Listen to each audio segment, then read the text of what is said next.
आजकल खड़े होकर के पेशाब करना फैशन है। बंबई में जगह जगह पर हम देखते हैं कि खड़े होकर के लोग पेशाब करने का, और जब इंसान खड़े होकर पेशाब करेगा तो आप डॉक्टरों से पूछ लो, साइंसदानों से पूछ लें, हम लोग तो बहुत पढ़े लिखे लोग नहीं हैं, हमारे कारी साहब जो है वो बहुत स्टडी रखते हैं सुनवान पर, आप इनसे पूछ लें, कोई तुर्रम खा खड़े होकर पेशाब करे, उसके बदन पर पेशाब के छींटे लग कर रहेंगे। वो ये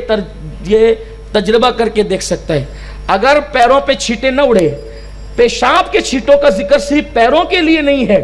बल्कि जिस वक्त इंसान खड़े होकर पेशाब करता है, साइंसदान ये कहते हैं कि खड़े होकर पेशाब करने में जो पेशाब की जो थैली होती है वो मुकम्मल तौर पे खाली नहीं होती है, और बाद में उसके चंद कतरे जो है वो इंसान के जिस्म को लगते हैं और वो निकलते हैं। लेकिन अगर कोई बंदा बैठकर पेशाब करे तो वो थैली पूरी पलट जाती है और इंसान के जिस्म से सारे वो कतरे निकल जाते हैं। और उसके बाद इस्लाम में तो पानी के इस्तेमाल का हुक्म है,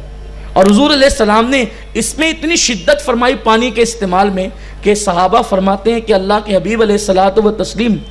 दरिया के 2 कदम के फासले पर इस्तिंजा करते थे। सफ़र होता,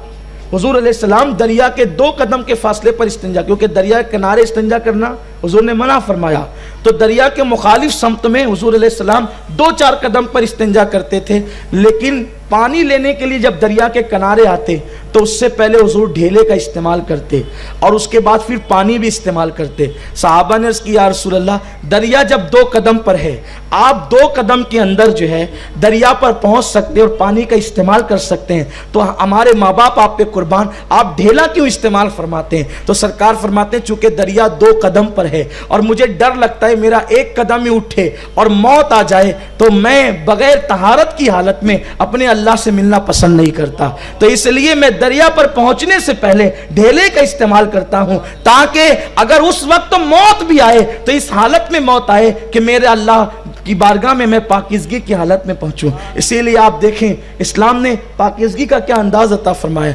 इस्लाम कहता है कि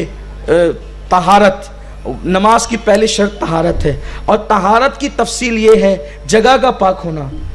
कपड़ों का पाक होना और बदन का पाक होना, ये ज़ाहिरी शर्त है, और बातिनी शराइत और भी हैं, मैं उसकी तरफ नहीं जाता। लेकिन आप गौर फरमाएं, जब मुसलमान जगह को गंदा कैसे करेगा, क्योंकि उसकी नमाज ही गंदी जगह पर नहीं होती, तो मुसलमान जगह को गंदा कैसे करेगा। उसके बाद कपड़ों का पाक होना, जो मुसलमान गंदे कपड़े पहन करके नमाज नहीं पढ़ सकता तो वो अपने कपड़ों को गंदा कैसे रख